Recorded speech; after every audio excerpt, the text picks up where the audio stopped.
In the American South, there were moments so quiet that history almost forgot them. No gunshots. No rebellion. Just a man standing still, watching his life being divided piece by piece. On a humid morning in the 1840s, an enslaved man stood at the edge of a plantation yard in Virginia. He did not scream. He did not run. He did not collapse. He simply watched as his children were lined up, one by one, not for punishment, but for sale. They were not being sent far away. That was the cruel irony. They were being sold to the same family. To outsiders it looked merciful. The children would remain close. The father would still see them. The plantation owner even claimed it was an act of kindness. But for the man who stood there, chains had simply learned a new language. This was not mercy. It was control. The enslaved man had no legal name. On plantation records he was listed as property, valued for his strength and obedience. But among the slave quarters he was known as a quiet man. Observant. Careful with his words. A father who understood that love in bondage had to be hidden to survive. His children were everything he had. And that was exactly why they were taken. Each child was assigned a new role. One sent to the main house. Another to the fields. Another to the stables. On paper they belonged to different members of the same white family, husband, wife, sons. In reality they belonged to no one, least of all their father. And yet every day he could see them. That was the punishment. He watched his eldest son grow taller under another man's command.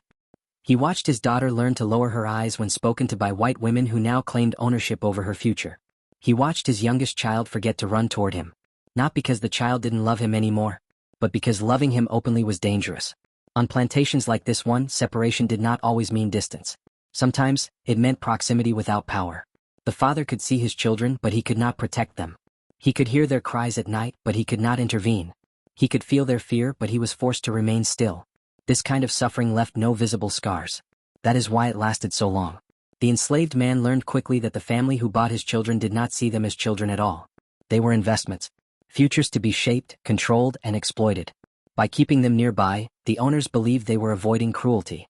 What they truly avoided was accountability. Because when a child is sold far away, guilt sometimes follows. When a child is kept close, cruelty can pretend to be kindness. The father understood something that many around him did not. Watching was harder than losing. Every day brought a new test. A new humiliation. A new reminder that his role was not to act, but to endure. He adjusted his behavior carefully. Never spoke too long to his children. Never lingered. Never showed anger. He became invisible when he needed to. Silent when silence was required. He learned that survival was not about strength, it was about restraint. But inside him, something was changing. This was not a man planning escape. It was a man recording everything. The way orders were given. The way punishments were justified. The way white children were taught that ownership was normal. He watched. He remembered. And slowly, without anyone noticing, he began to understand that his children were not just being raised as slaves. They were being trained to forget who they were before ownership defined them. That realization hurt more than the chains.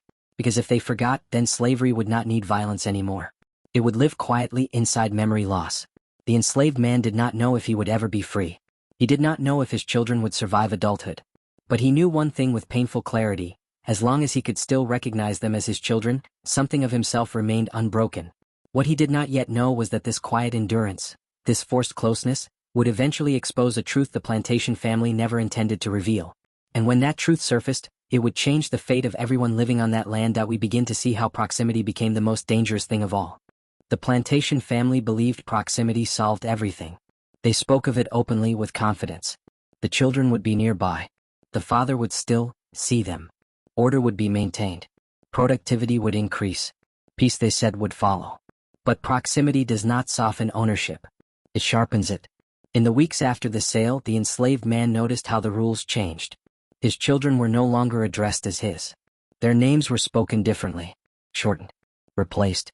Corrected. What had once been whispered in the quarters was now called out across yards and hallways by voices that did not know their meaning. The eldest boy was moved to the fields under the supervision of the plantation owner's son. A boy barely older than him, yet armed with authority, a whip he had not earned, and lessons learned by watching adults perform cruelty without consequence. Orders were delivered loudly, as if volume itself created obedience. The father saw it all. He learned the schedules by heart. Dawn assignments. Midday inspections. Evening counts. He positioned himself where he could observe without being accused of lingering. A few steps too close and punishment followed. A few steps too far and rumors began. Balance became survival. His daughter was placed inside the main house. That change was quieter, but far more dangerous. Inside, she learned to move silently, to anticipate needs before they were spoken, to erase her presence while performing constant labor. The mistress praised her calm nature, calling it good breeding, unaware, or unwilling to admit, that calm had been learned through fear. The father noticed how his daughter stopped looking up, not just at white faces, at anyone's. And then there was the youngest child, still small enough to forget details, still young enough to adapt too quickly. The boy was assigned to the stables, close to the owner's relatives. He learned new routines, new expectations. He learned when to smile, when to stay quiet, when to stand still. Within months, the child began to answer to commands without hesitation. The father felt something inside him tighten. This was the part slavery rarely recorded, the moment when children learned not to look back. On paper, the plantation family congratulated themselves. The arrangement worked. The father remained productive. The children complied. No escape attempts. No disruptions. This, they believed, was proof of benevolence. What they failed to understand was that silence did not mean acceptance. It meant observation. The enslaved man began to see patterns others ignored. How punishment escalated without warning. How mistakes were invented to justify violence. How small privileges were granted, then taken away to reinforce dependence. He watched white children imitate the tone of their parents when speaking to slaves. Watched entitlement take shape before responsibility ever arrived. He memorized faces, voices, habits. At night in the quarters he spoke less than before. Others noticed but did not question him. Silence was common. Curiosity was dangerous. Instead they watched his eyes. How they followed movement. How they measured distance. He was not planning a rebellion. He was learning the machinery. The father also learned something else, something more painful. Keeping his children close did not protect them. It exposed them. They were visible. Always monitored. Always accessible. If a master wanted labor, punishment, or obedience, the children were right there. Distance, cruel as it was, sometimes delayed harm. Proximity invited it. The enslaved man began to understand that the family's decision had nothing to do with kindness. It was about efficiency. Ownership worked best when resistance felt impossible and separation unnecessary. And yet, within that controlled closeness, cracks began to form. The father noticed disagreements among the owners. Quiet arguments about authority. About discipline. About who truly owned which child. Documents existed, but power shifted daily. Each household member believed their claim was strongest. This confusion created moments, brief, fragile moments, where oversight failed. Moments where words could be exchanged in passing. Where glances could communicate warnings. Where memory could be preserved. The father began to use those moments carefully. A phrase here. A reminder there. A story half told, then stopped. He taught his children without appearing to teach them. Lessons disguised as casual comments. Warnings framed as observations. He did not speak of freedom. He spoke of attention. Of noticing changes. Of remembering names even when others tried to erase them. Because memory, he believed, was the last thing ownership could not fully control. The plantation family never noticed this quiet resistance. To them, the father was compliant. His children were obedient. The system worked. But beneath that surface, something fragile was being preserved. Identity. And as the months passed, the father realized that being sold to the same family had created a record, a living one, a pattern of behavior, a chain of decisions, a truth that could not remain hidden forever.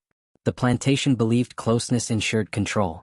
They never considered that closeness also created witnesses. And witnesses, even silent ones, have a way of changing history.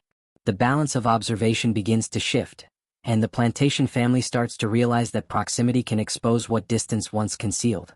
Time on the plantation moved in cycles. Seasons, harvests, routines repeated until they felt permanent. The family believed nothing truly changed there. Slaves came and went. Crops rose and fell. Authority remained intact. But beneath that illusion, the enslaved man sensed a shift. It began subtly. A hesitation in orders. A disagreement spoken too loudly. A look exchanged between family members that lingered longer than it should have. Ownership, when divided, often revealed its weakest points. The children, though still controlled, were no longer governed by a single hand. Each member of the family claimed authority over them in different ways. The plantation owner emphasized labor and obedience. His wife focused on behavior and presentation. Their sons treated power like a game, testing limits simply because they could. This fractured control created confusion. And confusion created opportunity. The father noticed that punishments were no longer consistent. One day a mistake was ignored. Another day it was punished harshly.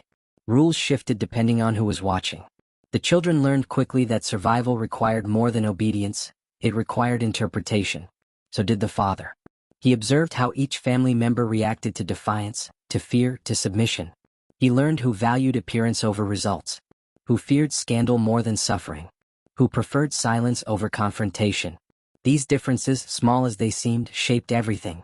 The daughter in the main house became central to this fragile balance. She saw what others did not. Conversations held behind closed doors. Arguments whispered after dinner. Letters read then burned. She learned which moods demanded distance and which invited demands. She learned when to disappear and when presence was required. The father watched her carefully. She moved differently now, more cautiously. But there was awareness in her eyes, an understanding that went beyond survival. She had begun to recognize the patterns too. Once, passing her near the wash basin, the father spoke a single sentence. "Listen when they forget you're there." That was all. She did not respond. She did not look at him. But later that night, when their paths crossed again, she paused for just a moment longer than necessary. She had understood. The eldest son, hardened by field labor, learned his own lessons. He saw how overseers competed for approval, how cruelty earned recognition, how restraint was mistaken for weakness. He learned when to endure and when to remember. The youngest, still adapting, became the most dangerous kind of witness. He absorbed everything without fully realizing it. Tone, language, behavior. He learned the plantation's rhythm so deeply that it became instinct. The father feared this, and depended on it, because memory, once embedded, does not fade easily. As months turned into years, the plantation family grew careless. Familiarity bred arrogance. They believed the arrangement had succeeded. The father remained compliant. The children caused no trouble. Stability, they thought, had been achieved. That belief was their mistake. What they did not see was the cost of keeping suffering close. Distance allows denial. Proximity forces repetition. Every day, the same injustices were performed in front of the same witnesses. Over time, those witnesses learned not just what happened, but why. The enslaved man understood now that his role had changed. He was no longer just enduring. He was documenting. In his mind, if nowhere else. He tracked dates, incidents, shifts in authority. He remembered who ordered what, and who pretended not to know afterward. He noticed how stories changed depending on who told them. Truth, he realized, was fragile, but patterns were not. The family's internal tensions began to surface more often. Disputes over money, over inheritance, over reputation. Slaves, once background figures, became part of those arguments. Who owned whom? Who was responsible for mistakes? Who would be blamed if something went wrong? The children were pulled into these conflicts indirectly. Given contradictory orders. Punished for following the wrong one. Their loyalty was tested, not to the father but to the family members who claimed them. The father recognized the danger immediately. Division among owners often ended violently for the enslaved. So he adjusted again. He cautioned silence. Reinforced observation.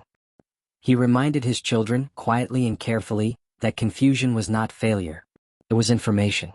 Every contradiction revealed something about power. Every argument exposed weakness. The plantation believed ownership created clarity. In truth, it created chaos beneath the surface. And then, one evening, something happened that could not be ignored. A disagreement escalated beyond whispers. Voices rose. Doors slammed. A punishment was ordered, then countermanded. The children were present. Watching. Listening. The father realized in that moment that the family's unity was breaking. And when unity breaks, secrets surface. What began as proximity had turned into exposure.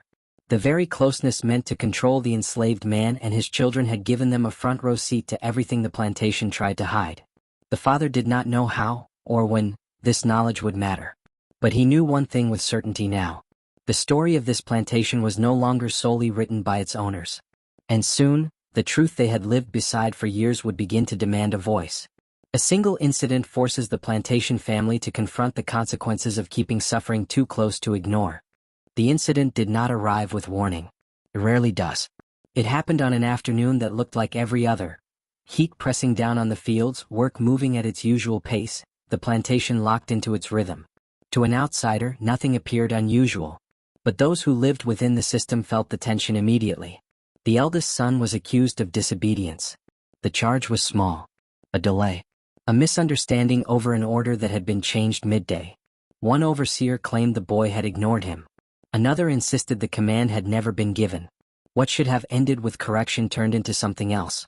The plantation owner intervened. He did not ask questions. He did not seek clarity. He chose authority over truth. The boy was dragged forward, punishment announced before facts could be settled. It was meant to be swift, a display, not an inquiry. The father watched from a distance. He did not move. He did not speak. He had learned long ago that visible resistance often punished the child more than the parent. But something unexpected happened. The plantation owner's wife objected. Not loudly. Not compassionately. She objected because the punishment, she argued, would disrupt the household. The boy was needed elsewhere that evening. Discipline, she said, could wait. The overseer bristled. The owner hesitated. In that hesitation, control fractured. Voices rose. Authority was questioned. A punishment meant to reinforce order exposed division instead. The boy stood between them, hands bound, eyes fixed on the ground. And everyone noticed. Slaves nearby slowed their work. White children lingered at the edges, pretending curiosity. The moment stretched longer than it should have. Power, once automatic, now required negotiation. The father felt it immediately. This was not about the boy anymore. This was about who commanded the plantation. The punishment was delayed. The boy was sent away under supervision, spared for now. The overseer stormed off. The owner retreated. The wife returned to the house, visibly unsettled. Nothing was resolved. That night, the plantation buzzed quietly. Not with rebellion, but with awareness. Slaves spoke in lowered voices. Movements were cautious. Everyone sensed that something had shifted. The father sought his children when he could. He did not ask what had happened. He asked what had been said. Who had spoken first? Who had hesitated? Who had looked away? The children answered carefully, each from their own position. Together, they formed a clearer picture than any single witness could have. The father understood now that proximity had reached its breaking point. The family's internal conflicts were no longer hidden behind closed doors. They were spilling outward into the lives of those they claimed to own. And that made everyone dangerous. The daughter confirmed what the father suspected. Arguments had been happening more frequently inside the house. Finances, reputation, fear of scrutiny from neighbors. The plantation was no longer as secure as it once appeared. The father listened without interruption. Security, he knew, was an illusion sustained by silence. The youngest child, still close to the family's movements, added something else. Something small but critical. The owner had been drinking more. His temper was less controlled. Decisions were made impulsively, then reversed. Instability had arrived. On plantations, instability often demanded sacrifice. Someone would be blamed. An example would be made. The enslaved man knew this pattern well. So he changed his approach once again. He instructed his children to become forgettable. To blend in. To avoid attention. To observe without reacting. He reminded them that survival depended on timing as much as truth. Because truth, revealed too early, often died unheard. Days passed. Then weeks. The plantation attempted to return to normal. Punishments resumed. Orders were given. But something had been altered permanently. Authority now felt rehearsed, not assumed. The enslaved man sensed that the family feared something they could not name. Witnesses. Not just slaves, but themselves. They had seen their power questioned. Their unity exposed. Their control delayed by disagreement. Once noticed, such moments could not be unseen. The father realized that the sale of his children to the same family had created an unintended consequence. The plantation had produced its own record, one preserved in memory, observation, and shared experience. The family could no longer pretend ignorance. Too many eyes had seen too much. The father did not celebrate this shift. He did not mistake instability for justice. But he recognized its value. Control weakened when it had to explain itself. And now, explanations were failing.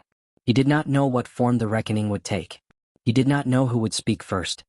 He only knew that the system that had relied on proximity to dominate had exposed itself through the very closeness it enforced. The plantation stood outwardly unchanged. But beneath its routines, something irreversible had begun. Fear replaces confidence, and the family's response reveals how close truth has come to the surface. Fear entered the plantation quietly. Not as panic. not as chaos. It arrived as caution. The family began to change how they spoke. Orders were phrased more carefully. Disputes were postponed rather than resolved. The owner, once decisive, now paused before giving commands as if weighing unseen consequences. Confidence had not disappeared, but it had become fragile. The enslaved man noticed immediately. Fear, he knew, altered behavior faster than morality ever could. The plantation's routines continued, but they felt staged. Overseers enforced rules with exaggerated severity, as though trying to reassert authority through volume. The mistress corrected servants more often, even over trivial matters. The sons watched more closely, sensing that power, once effortless, now required performance. And with performance came mistakes. The eldest child was reassigned without explanation. His labor moved between tasks unpredictably, depending on which family member needed to make a point. One day he was praised for speed. The next, reprimanded for haste. The inconsistency was deliberate, an attempt to re-establish dominance through confusion. But confusion no longer worked the way it once had. The children had learned to read it. The daughter noticed something else. Visitors arrived more frequently. Neighbors, distant relatives, men whose conversations ended abruptly when she entered the room. Their presence brought tension. Whispers about behavior, about management, about what was being said. The plantation family, it seemed, feared outside eyes more than internal dissent. The father listened carefully when his daughter shared this. Outsiders meant scrutiny. Scrutiny meant records. Records meant accountability, something the plantation was not built to withstand. The youngest child sensed the shift in his own way. Commands became less patient. Mistakes were punished more sharply. The boy learned to disappear emotionally, to comply without expression. It kept him safe for now. The father worried about this most of all. Fear could preserve life, but it could also erase identity. At night, when their paths crossed briefly, the father reminded his children of who they were. Not with speeches. With small details. Names. Stories. Fragments of memory tied to times before ownership defined every interaction. He knew memory was becoming dangerous, because the plantation family had begun to suspect it. The owner confronted the father one afternoon, not with accusations but with curiosity. He asked questions that sounded casual but were carefully chosen. How the children were adjusting. Whether they were causing trouble. Whether they spoke often. The father answered calmly. Briefly. Respectfully. Fear had taught him restraint. The owner studied him longer than usual before walking away. That look lingered in the father's mind. It was not suspicion alone, it was calculation. The family was beginning to see proximity differently. What once felt like control now felt like risk. The children, kept close to maintain order, had become witnesses to the plantation's instability. Their presence reminded the family of moments they wished forgotten. Arguments. Hesitations. Weakness. The father sensed the danger rising. Plantations did not respond to fear by reforming. They responded by removing evidence. He adjusted again. The children were instructed to speak less, to observe more, to share only what was necessary, and only when alone. He warned them that attention, once drawn, could not be undone. This was not retreat. It was preservation. The plantation family began discussing separation again. Not openly. In fragments. Comments about efficiency. About convenience. About restoring order. The same language used before the sale returned, but now with urgency. The father recognized it immediately. Closeness had failed them. The very arrangement meant to reinforce control had created something uncontrollable, shared awareness. Too many moments had been seen. Too many truths overheard. Fear was no longer theoretical. It was shaping decisions. One evening, the father overheard a conversation not meant for him. A remark about simplifying matters. About avoiding complications. The words were vague but the meaning was clear. Someone would be moved. Someone would be erased from view. The father did not panic. Panic wasted time. Instead he measured risk. Which child was most visible? Which one knew the most? Which one would be easiest for the family to justify removing? His conclusion was painful, but certain. The daughter. She saw too much. She heard too much. She remembered everything. The father knew that whatever came next would not be accidental. It would be framed as necessity, as order, as discipline. The plantation family would call it correction. History would call it something else. The father understood now that proximity had brought them to a turning point. The family's fear was no longer hidden. It was guiding action. And when fear acts, it rarely does so gently. He did not know what choice the plantation would make, but he knew the consequences would reshape everything that followed. In the next, the family attempts to erase a problem they created, and in doing so, reveals just how much power they have already lost.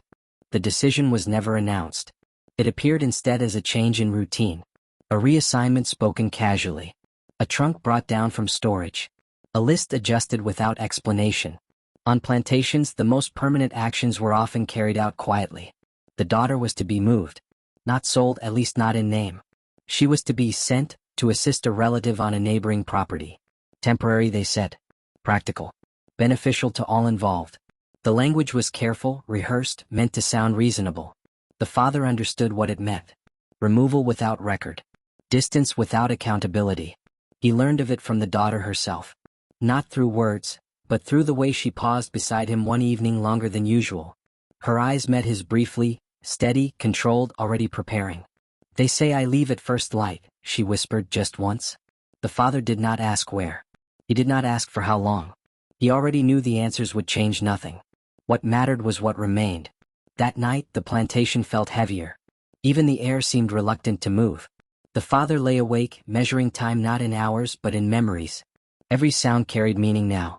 Footsteps, doors, voices fading down hallways. He remembered the first day his children had been sold. The promise of proximity. The assurance that separation would not happen again. He understood now how easily promises dissolved when fear demanded convenience. The daughter prepared quietly. She did not cry. She did not protest. She packed what little she was allowed: clothes, a small cloth, nothing that would invite questions. Everything else she left behind. Memory could not be confiscated. Before dawn, the father found her once more. There was no speech. No final instruction. Only a brief exchange, words chosen carefully, as if each one might be overheard by history itself. "Remember," he said. She nodded. That was enough. The family oversaw her departure with efficiency. No ceremony. No witnesses beyond those required. The owner's wife gave instructions. The sons avoided looking at her. The overseer hurried the process along. To them it was a correction. To the father it was confirmation. The plantation had chosen erasure over reform. As the wagon pulled away, the father did not move. He stood where he was expected to stand. He did not follow with his eyes for too long. He did not give the family reason to accuse him of attachment. But something in him hardened. The closeness that once allowed observation had now revealed its true cost. The plantation's fear had turned into action. And that action had consequences. The remaining children felt it immediately. The eldest withdrew further. His movements became precise, efficient. He learned to appear indifferent, to avoid becoming useful as a symbol. The youngest grew quieter, absorbing the absence without fully understanding it. The father adjusted once again. He spoke even less, watched even more. The plantation family attempted to restore order. They spoke of improvement, of renewed discipline, of removing distractions. But the removal had only intensified awareness. Absence leaves space, and space invites questions. The father noticed how others on the plantation reacted. Slaves whispered cautiously. They had seen this pattern before. When someone was removed quietly, it was never without reason. It meant danger had been perceived. And danger, once acknowledged, rarely faded. The owner avoided the father for days. When they did cross paths, the owner's gaze lingered briefly, measuring, assessing. He no longer saw compliance. He saw knowledge. That unsettled him. The plantation's unity did not recover. The family's arguments resumed, sharper now. The daughter's absence had not solved the problem. It had exposed it. She had not been the source of instability. She had been the witness. And now others remained. The father understood something critical in the days that followed. The plantation could remove individuals. It could not remove memory. Every action taken in fear left a trace. Every attempt at control revealed motive. The father and his remaining children carried those traces with them, quietly, carefully, deliberately. The system had shown its hand. It preferred disappearance to accountability. That knowledge changed everything. The father no longer wondered if truth would matter. He wondered when. He wondered who would be forced to confront it. He wondered how long the plantation could continue pretending that silence meant safety. Because silence, he knew now, was not empty. It was full of witnesses. And the plantation had underestimated how many remained. The consequences of removal ripple outward. drawing attention the family cannot control and setting the stage for a reckoning they never planned to face. The removal did not bring the quiet the plantation expected. Instead, it drew attention. Absence has a way of doing that. Where a person once moved, worked, listened, and remembered, a void remained. Others noticed it immediately. Questions were not asked aloud, but they spread nonetheless, carried in glances and pauses. The father felt the change almost at once. Work slowed. Not deliberately but subtly. Instructions had to be repeated. Mistakes, once anticipated, now surfaced unexpectedly. The rhythm the plantation relied upon began to falter. Not enough to justify punishment, but enough to frustrate those in charge. Frustration led to scrutiny. Overseers watched more closely. The family hovered longer than usual. Their presence, meant to restore authority, only heightened unease. Everyone sensed that something had gone wrong even if no one named it. The eldest child noticed visitors again. More than before. Men on horseback arrived without notice. They spoke privately with the owner, then left without ceremony. Their faces carried concern rather than curiosity. News traveled quickly in places built on secrecy. The plantation had become a subject of conversation. The father understood the danger immediately. Attention from outside could cut both ways. It could expose wrongdoing, or provoke retaliation. Plantations, when threatened, often turned inward, tightening control in destructive ways. The family responded by asserting order more aggressively. Punishments increased in frequency, if not severity. Rules were enforced unevenly, creating tension rather than compliance. The sons tested authority openly now, eager to prove strength where they sensed weakness. The father watched carefully. Power, when insecure, often reveals itself through excess. The youngest child became a focus of concern. His silence, once tolerated, now drew suspicion. Overseers mistook quiet observation for defiance. The boy learned to speak when spoken to, nothing more. The father intervened subtly. He redirected attention. Took responsibility for minor errors. Absorbed reprimands meant for others. It was a dangerous strategy, but a necessary one. Better one target than many. The plantation owner confronted him again. This time the tone was different. Less casual. More direct. Questions pressed harder. The owner wanted reassurance, proof that order still existed. That loyalty remained intact. The father responded with humility, not fear. He understood that fear would only confirm suspicion. The owner left unsatisfied. That unsettled him more than open conflict would have. Meanwhile, rumors grew. Neighbors whispered about internal disputes. About a servant sent away unexpectedly. About rising tension. In a society built on reputation, such talk carried weight. The plantation family felt exposed. And exposure demanded response. The father sensed that the family was nearing another decision, one more drastic than the last. Removal had not worked. Silence had not returned. The system was straining under its own contradictions. Closeness had created too many witnesses. The plantation had to choose between change and control. History suggested they would choose control. The father prepared his remaining children quietly. He did not explain everything. He did not need to. They had learned to read danger by watching adults who pretended none existed. He reinforced lessons of attention, of restraint, of endurance. But beneath those lessons lay something new. Expectation. The father no longer asked whether something would happen. He waited for what? The plantation owner called a meeting. Not formally. Not publicly. Just a gathering of authority, family, overseers, advisors. The father was not present, but he felt the consequences before they reached him. Orders shifted. Assignments changed. Eyes followed him longer than before. The plantation was making plans. Plans shaped by fear, embarrassment, and the need to reassert dominance. The father understood that whatever came next would be meant as a statement, not just to him but to everyone watching. But statements once made can be interpreted.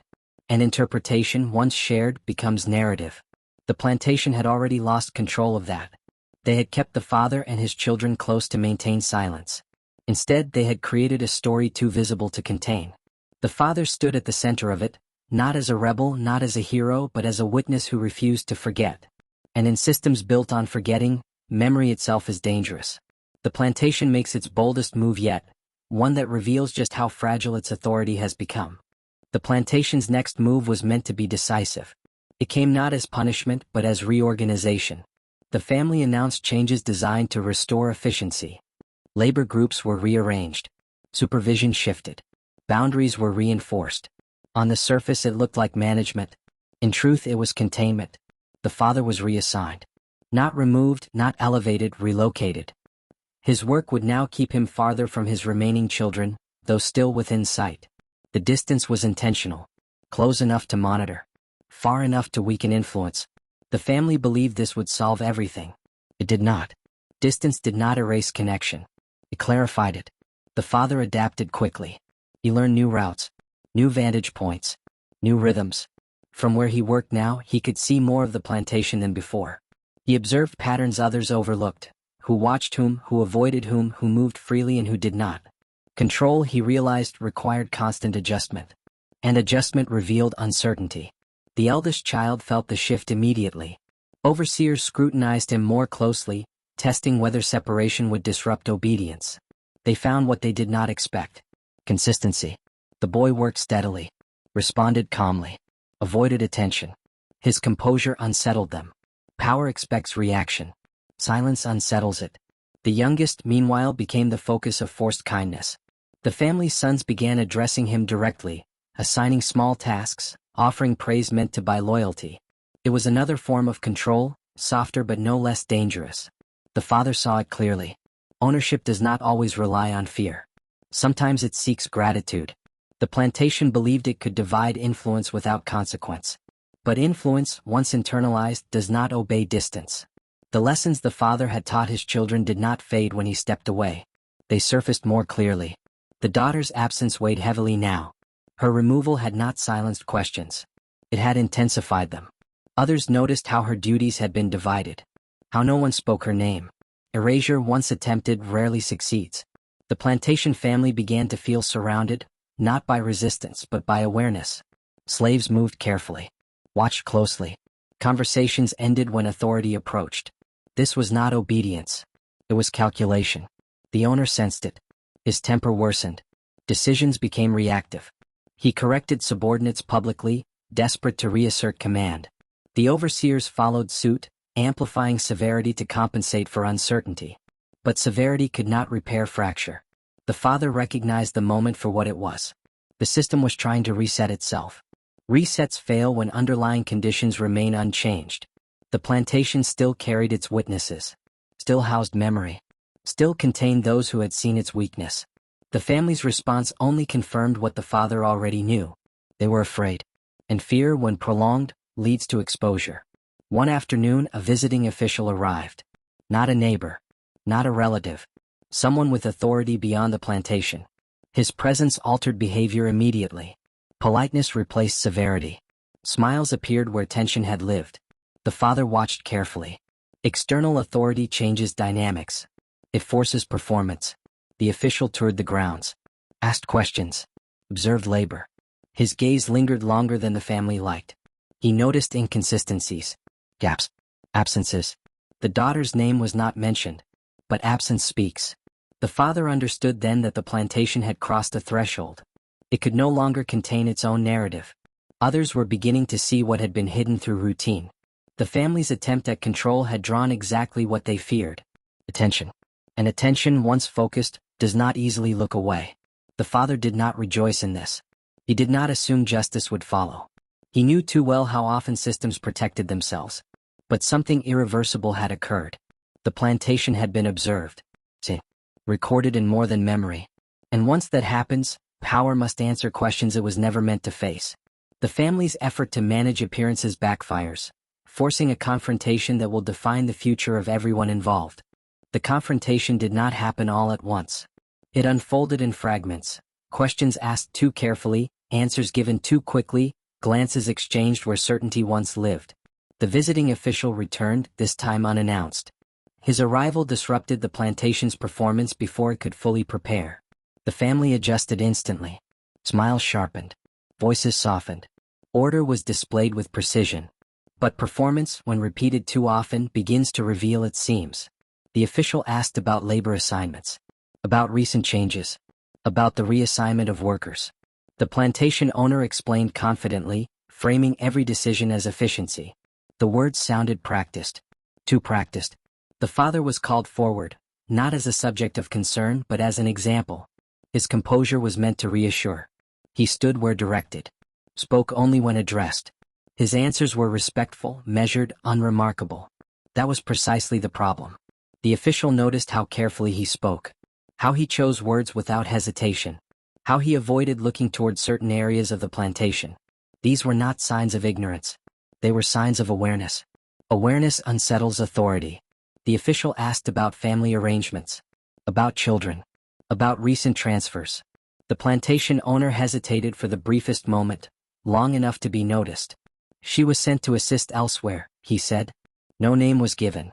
No destination offered. The official nodded, but his gaze lingered. That afternoon, the plantation was inspected more thoroughly than before. Records were reviewed. Schedules compared. Statements quietly cross-checked. The family's confidence thinned with every step. The father felt the weight of attention shift. He had lived long enough to know that scrutiny could end in two ways: exposure or retaliation. He prepared for both. The remaining children sensed it too. The eldest avoided eye contact with overseers. The youngest followed instructions precisely, without hesitation. They had learned when to become invisible. The plantation owner grew impatient. He corrected servants sharply, spoke over explanations. His need to control the narrative became obvious. The official noticed that as well. Authority, when defensive, reveals more than it conceals. By evening, the tone had changed. The family was no longer hosting a visitor. They were responding to one. The difference was subtle, but decisive. The official did not accuse. He did not threaten. He observed, asked, took notes. That restraint frightened the family more than confrontation ever could have. The father was dismissed without comment. As he walked away, he felt something unfamiliar settle in his chest. Not hope, not relief, recognition. For the first time, the plantation story was being heard by someone who did not belong to it. That did not guarantee justice, but it disrupted certainty. The family gathered privately that night. Voices rose, then dropped. Decisions were argued, then deferred. They disagreed not about what had happened, but about how much had been seen. The plantation could no longer rely on silence. The father sensed that the family was reaching for control once more, this time through finality. When systems feel cornered, they often act decisively, believing boldness will erase doubt. He prepared himself. He did not know what shape that action would take. Separation, punishment, removal. He had seen them all before. What he knew was this: the plantation had been marked. Once marked, it could not return to ignorance. The closeness that once enabled control had now forced exposure. The witnesses were no longer only enslaved. They were external. The father understood that whatever happened next would echo beyond the plantation's borders. The family's choices would be remembered, recorded, repeated. History had entered the property quietly, and it was not leaving. The plantation makes its final attempt to reclaim control, an action meant to end uncertainty, but one that instead seals its legacy.